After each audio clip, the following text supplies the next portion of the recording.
Good morning, everyone. In our last lesson, we gave a look at the wars between the Greek city-states and the Persian Empire, a conflict that could have decided the fate of our civilization. Today, we look at another key figure in world history, a king whose extraordinary deeds have become almost immediately legendary after his death. We're talking about, of course, Alexander the Great, the Conqueror of Asia. We'll try to take off from where we left last time at the end of the Persian Wars, and then we're going to ask ourselves, why was Alexander known as the Great? In particular, we will look at the following points. So we will see what happened after the Persian Wars. We'll then look at the rise of the Kingdom of Macedon and its army, then at Alexander and his achievement as the great conqueror of the East. Then we will look at why Alexander was considered by the Persian the accursed, not the great. And finally, we're asking ourselves, why was Alexander significant? There's going to be a model answer at the end of the transcript for you to read and try to use as an inspiration. So, the question of today is, why do we know Alexander of Macedon as the Great? First, at the end of our last lesson, a league of Greek cities, led by Athens, had been able to defeat a Persian invading force, initiating a long period of economic and intellectual prosperity, where the fundamental elements of our Western culture began to be shaped. Again, it's a very long process, but it begins there. However, the Greeks were a warlike people, at least during this period, and immediately after the Persian War, the Persian threat was over, they resumed fighting amongst themselves. Athens, which had led the fight against the Persians, formed an alliance with other city-states, which it led as an unquestioned leader. It was Athens, the most powerful city in Greece, mostly thanks to its huge navy, which allowed it to control the sea. As you can see from this map, sea is something that is extremely present in Greece. If you control the sea in Greece, you control transport, you control supplies, you can transport troops everywhere very fast. So it was strategically very important. So it was also, Athens was also the place that gave us some of the highest intellectual and artistic achievements of ancient Greece. And we're talking things like the Parthenon, which is the huge temple in the Acropolis of Athens. Go there and visit it, if you can, because it's fantastic. And the works of Plato. You might be a bit too young to read them now, but trust me, they are. There was a philosopher who said that Western philosophy, so the way people in Western Europe and in America think, is essentially a series of footnotes to Plato. So it is really a fundamental work to understand the way we think as a society. On the other hand, the city of Sparta, so Athens is here, with you can see the red circle. Sparta is here in the other red circle. So on the other hand, the city of Sparta, which had also given a great contribution to the war against the Persian, soon became the main rival of Athens. The Spartans had a militaristic society, which was based around a ruling class of citizen soldiers who devoted their entire life to war, and were sustained by a much larger population of servants and slaves who worked and made food for them and took care of their necessities, while the Spartan citizens trained for war. This gave the Spartans the edge when it came to fighting on land, not on the sea, where Athens ruled supreme. So, eventually, the two powers began fighting each other, and after 30 years of war, which is still studied in military schools across the globe, it's one of the most important conflicts in history, in the way it was told by historians Thucydides, Sparta emerged victorious. Sparta won, but it was exhausted. Seemingly out of nowhere then, a city named Thebes, a new challenger, appeared, the city of Thebes. They were able to defeat the Spartans in battle, in a land battle, which is something that was almost unheard of at the time, and became the new strongest power in Greece. Moving on, all this fighting attracted the attention of another king, Philip II of Macedon. Let's go back 1 second. Macedon is this part here of Greece, okay, to the north. The Macedonians, as we said, lived to the far north of Greek civilization and were considered by the Greeks to be semi-barbarian, so only marginally Greeks, almost, It's like they spoke a sort of Greek language, but it was also considered not pure Greek language. Think of it like the Scots English, okay? We recognize it as English language, but also it's something different, and it gives you a certain impression of people who speak it. I'm not saying that people who speak Scots are barbarian, far from it, but it's just the same sort of proximity of languages. The two languages were very close, but people who spoke proper Ionian and Doric Greek, so those who spoke Macedonian Greek as some barbarians. So, nevertheless, they also, unlike the Greeks, they did not live in independent cities, but they were the subjects of a king. Now, Philip II, the father of Alexander, we'll get to him eventually, was a clever man, a very clever man. He inherited a kingdom of shepherds and farmers from his father and turned it into a world power within a generation, okay? He was a very clever politician who was able to exploit the rivalries between the Greek cities, so they were constantly fighting, Athens and Sparta and Thebes. He played them against each other and was eventually able to defeat the Greeks and force them to name him their leader. Not their king. The Greek cities remained sort of free, but they acknowledged that he was stronger than them and he should lead them. The main strength of Philip, however, was in his army. He changed the equipment of his warriors and he turned them into professional soldiers known as the foot companions. Instead of spears, which are pointy sticks more or less 2 meters long, Philip equipped his soldiers with pikes, which are even longer, and pointier sticks, which are more or less 6 meters long. Made them fight in tight formation, all together next to each other, and these formations, in which the people in the back helped those in the front, you can see it very nicely here in the picture, helped each other. This formation called phalanxes were almost unbreakable when attacked from the front. He also had a very powerful cavalry force, the companions, which you can see here. They were Macedonian nobles who fought on horseback with lances and were Europe's very first shock cavalry force, who fought in a way like medieval knights, charging their enemy with their lances.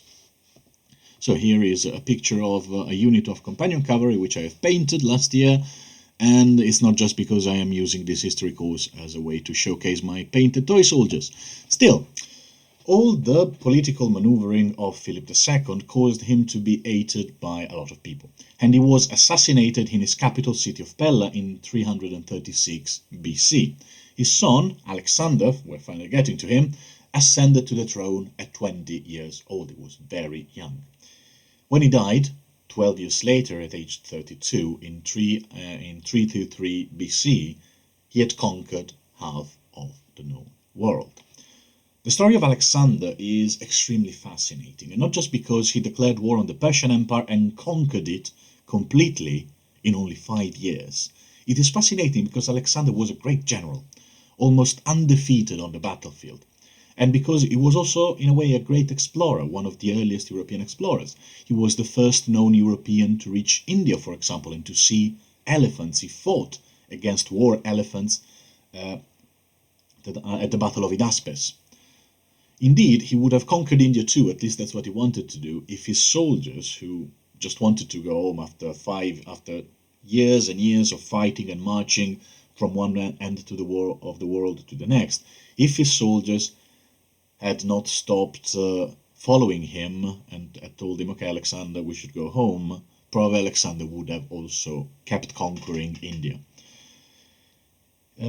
He believed himself to be a god, the son of Zeus, okay, and began founding cities named Alexandria all over the Eastern world, from Egypt, Alexandria of Egypt, very famous, to modern Tajikistan, like hundreds or actually thousands of kilometers from Greece. And in Tajikistan he founded Alexandria Escate, the furthest Alexandria, which was, in a way, the furthest. In total he founded some 40 cities, most of them named after himself, but one, interestingly enough, named after his horse, Bucephalus. These cities would be garrisoned and ruled by the veterans of his army, and the fact that there was such a strong Greek presence all over the world all of a sudden contributed spreading Greek culture in the East. After conquering most of the known world, Alexander died of fever at the age of 32. After his death, his generals began fighting amongst themselves to see who would succeed him, but were only able to fracture and weaken his empire. So here you see a mosaic from Pompeii, from Naples in Italy. I didn't think it was from Pompeii, which you can see here, Alexander riding his horse Bucephalus against the Persian Emperor Darius III, and who looks at him very frightened and just runs away because he was a coward. He was probably not a coward. He just lost the battle and did not want to die. So, just to give you an extent of how big the Empire of Alexander was, here you got a map of all of Eurasia, from eastern Russia to Spain, essentially. And the parts in purples are the parts in purple are the territory conquered by Alexander. As you can see, he started here in Greece, in Macedonia, and he marched all the way to India. It's not exactly something everybody can do. After his death, as we said, his successors split his empire among themselves. So you got the Seleucids in Asia, the Antigonids in Anatolia, and the Ptolemies in Egypt. They started bickering and fighting. It's very complex and complicated, but the important thing is that the empire essentially collapsed. It kept being ruled by Greeks, but those Greeks kept fighting amongst themselves, as Greeks did at the time. So, for us, Alexander is great, right? He's great because it is extremely rare for a single man to change history in the same way he did. Historians are generally very careful when it comes to ascribing the responsibilities of huge historical changes to a single individual. But in this case, it's somewhat undeniable that his personality, his vision, and his decisions had a strong role in making the world a different place. Being like Alexander was a dream for pretty much every would-be conqueror of the later centuries, from Hannibal to Julius Caesar to Napoleon to the British colonizers of the Middle East. But the Persians and the modern heirs of the Persian tradition don't call him the Great. Instead, they call him the Accursed. For them, he was not a heroic conqueror, but a demon, an emissary of the god of evil, Ahriman.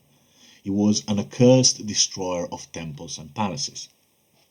This was mainly for two reasons. First, he burned down the sacred palace of the Persian kings at Persepolis, which contained all the original sacred text of the Zoroastrian religion.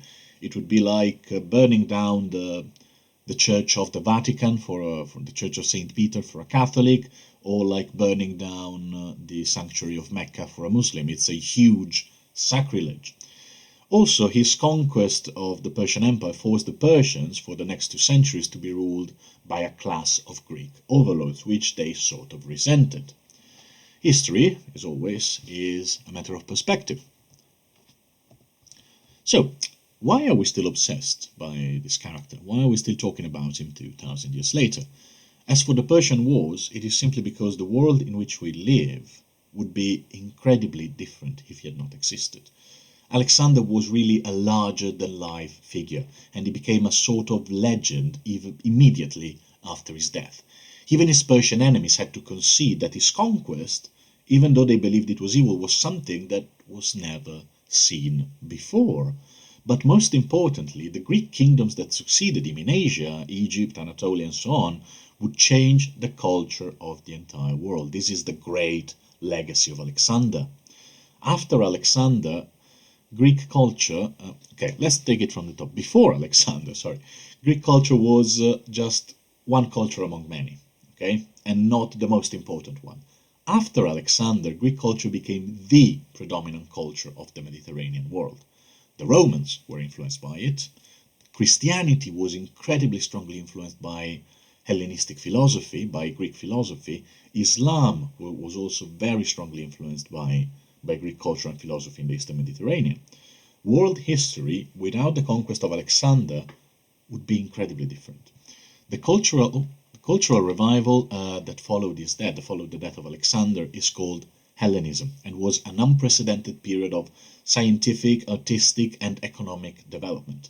The Greek court of Alexandria in Egypt, which you can see around here, became one of the world's most important scientific centers. They discovered the circumference of the earth, they made important progress in maths and philosophy. They had a huge library where all the knowledge of the world was stored, the Great Library of Alexandria, you might have heard of it.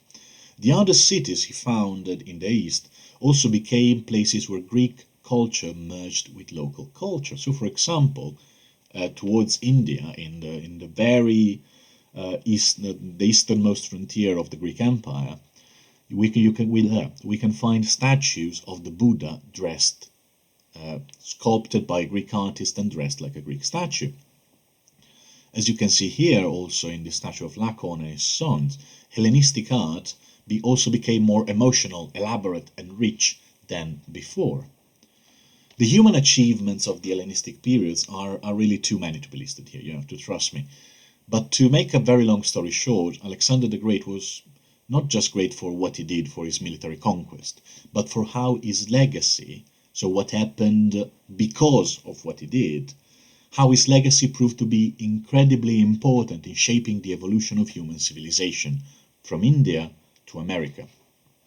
So, those were the facts for today. I hope you liked this video, and I'm looking forward to read what you can write. See you next time.